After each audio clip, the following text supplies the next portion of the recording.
En pocos días sabremos si la firma del acuerdo con las FARC nos hizo merecedores de un premio Nobel.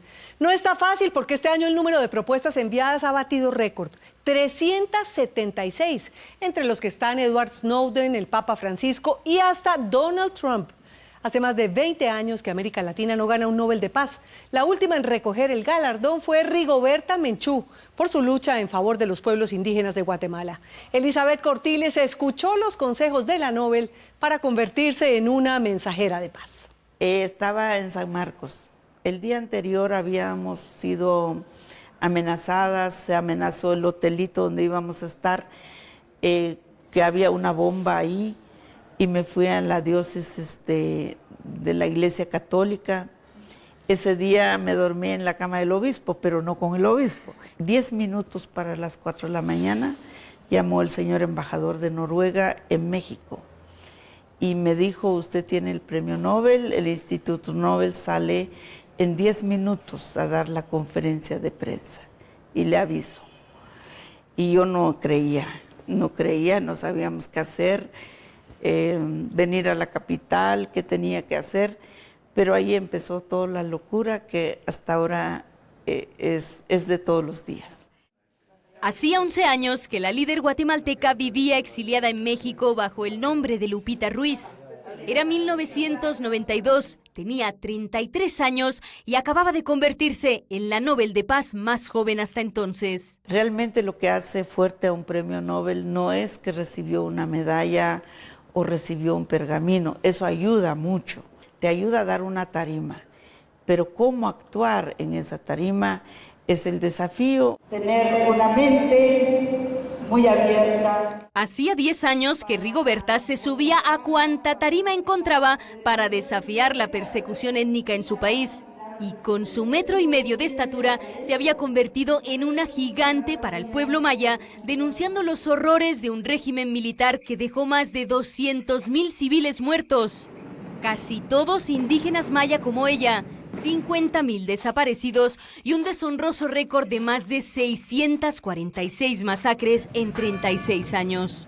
Reconstruir el ser humano guatemalteco. Y es que la guerra tocó temprano a su puerta. Acababa de cumplir los 20 cuando el ejército quemó vivo a su papá en la protesta campesina que organizaron en la Embajada de España en Guatemala. Estoy aquí porque quiero cerrar un capítulo de 34 años de mi vida.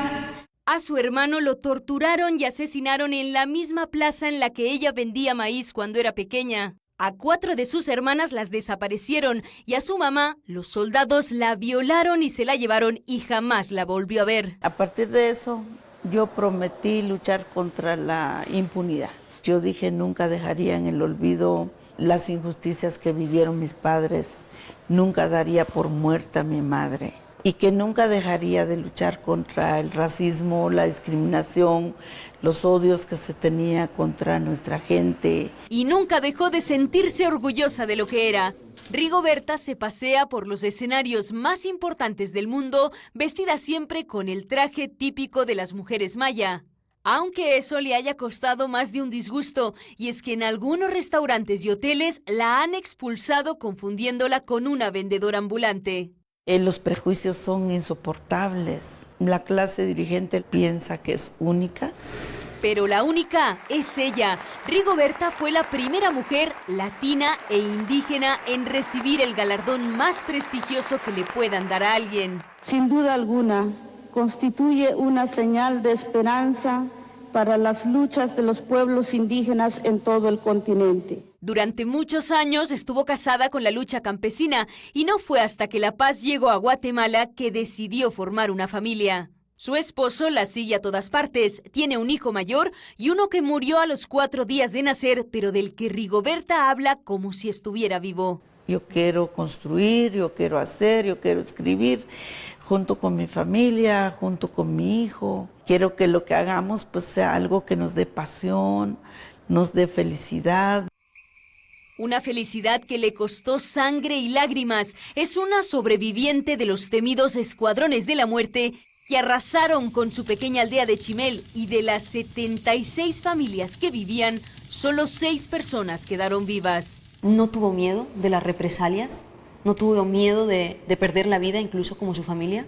Sí, pero acuérdese que en esa época los jóvenes como yo éramos muy utópicos. Decíamos, yo doy mi vida por mi pueblo. Recibí amenazas de muerte, recibí flores con teñidos de sangre, recibí muchas cosas. Entonces como que cerrabas los ojos de peligros y te exponías como sea. Porque no se puede ocultar la realidad social, digamos. Pero Viva le servía más a su causa y buscó fuera del país el altavoz que no tenía en Guatemala. Es la primera vez que existe una comisión contra la impunidad. Cambió la tarima por el púlpito de Naciones Unidas y se presentó en todos los despachos presidenciales que le abrían la puerta para hablar del genocidio maya que se vivía en su país. Y convencida que el apoyo internacional sería un escudo que la protegería de todos los males, regresó a Guatemala. Cuando yo regresé el 18 de abril de 1988 y nos detuvieron, nos secuestraron, nos llevaron, nos acusaron. Lo más grande que yo me preparaba era que no pasara una noche en la cárcel. Si pasaba me iban a envenenar, me iban a matar. En ese tiempo no habían presos políticos en Guatemala, solo había muertos políticos. Con su elección, muchos creen que el Instituto Nobel pagó una deuda con los pueblos indígenas, aunque la de las mujeres sigue pendiente. De los más de 128 Nobeles de Paz entregados a lo largo de la historia, solo 16 acabaron en manos de una mujer. Si no hubiera tenido todo el sufrimiento que usted vivió, ¿no hubiera sido la que hoy es? Yo creo que no. Tal vez hubiera agarrado la carrera de medicina. Me encantaría ser una doctora, una comadrona. ¿Todavía no piensa? Me encantaría. Con el Nobel tuvo la oportunidad de que sus palabras se escucharan más fuerte, aunque algunos quisieran silenciarla acusándola de mentirosa y de haberse atribuido tragedias que nunca vivió. Rigoberta siempre se defendió haciendo referencia a lo que los indígenas llaman memoria colectiva y que su historia era la historia de todo un pueblo. Por una seguridad que combata con energía. ¿Y será que le creyeron? Porque 24 años después del Nobel sigue recibiendo premios. Rigoberta Menchú, premio Nobel de la Paz, guatemalteca. Para hacer un premio Nobel de la Paz solo hay que tener un secreto, tener una agenda todos los días y cumplirla. Soy un premio Nobel que no respeto todos los protocolos, aunque si es necesario lo hago. Quienes tienen el honor de ganar un Nobel apenas lo saben unos minutos antes, porque la decisión se guarda en secreto hasta ese día. Un comité formado por expertos y antiguos galardonados selecciona una semana antes 3 candidaturas de las cientos que reciben y en una votación única escogen el nombre del ganador, que volverá a su casa con 8 millones de coronas suecas, algo así como $930.000. Usted lleva más de 20 años siendo Nobel de la Paz. Esto a nivel personal, ¿cómo le cambia la vida a uno? Mucho, mucho. Porque antes yo caminaba en las aldeas, me iba en los pueblos, subía el Cerro Montserrat como 3, 4 veces. Yo iba con Evo, iba con todos y subimos el cerro. O sea, hicimos muchas cosas. Pero finalmente los años pasan. Y lo más importante para mí es que, bueno, hay una huella de la historia ahí. La Academia Sueca guarda celosamente los nombres de aquellos que estuvieron alguna vez en el sonajero.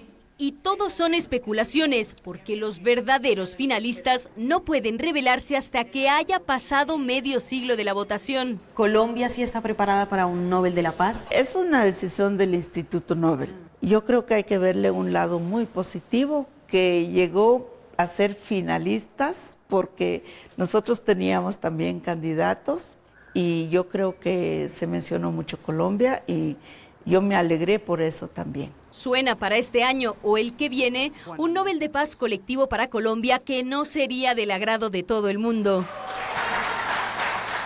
Al presidente Juan Manuel Santos le tocaría compartir galardón con Rodrigo Londoño Echeverry, máximo comandante de las FARC, Y con Leiner Palacios, víctima de Bojayá, Luz Marina Bernal, líder de las Madres de Soacha, Constanza Turbay, sobreviviente de la persecución contra su familia, la periodista Ginette Bedoya, secuestrada y violada por los paramilitares, y José Antequera, hijo del líder de la Unión Patriótica.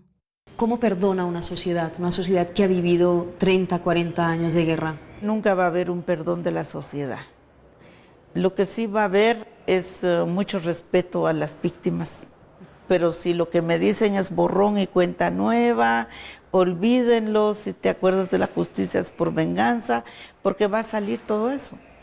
Es volver a crear más heridas. Entonces, yo creo que el respeto mutuo. Y aunque lo suyo es hablar de paz, no le tiembla la voz para recordar que también hay espacio para la justicia y el castigo. Si hay un ente que califica que es amnistía para quién, pues realmente está bien, pues, pero que no se confunda con amnistiar violadores de derechos humanos. ¿Qué lecciones debe aprender Colombia del posconflicto, del proceso de paz en Guatemala? Que sean rigurosamente vigilantes de esos acuerdos que se firman entre las dos partes. Es muy importante que los acuerdos tengan contenido, pero también que los acuerdos se cumplan con plazos concretos. ¿Algo que hiciera en el posconflicto Guatemala que debemos evitar, que no debemos repetir? En Guatemala se hizo un programa nacional de resarcimiento a las víctimas y las víctimas fueron los que menos fueron resarcidos. Fueron resarcidos los paramilitares, los victimarios. Ellos fueron a cobrar su chequecito de resarcimiento cuando hablamos de fondo. Pero las víctimas tienen que traer testigos, entonces no fue igual el trato a las víctimas. Probablemente Rigoberta Menchú es la persona más importante de la historia de su país, pero eso no fue suficiente para ser presidente en ninguna de las dos elecciones a las que se presentó. El de ser la Evo Morales de Guatemala fue el único sueño que le quedó pendiente a la mujer que bajó de las montañas con un mensaje de paz. No me arrepiento de nada más que lástima que no tengo más vida para volver otra vez a empezar y volver a empezar donde quiera que deba volver a empezar.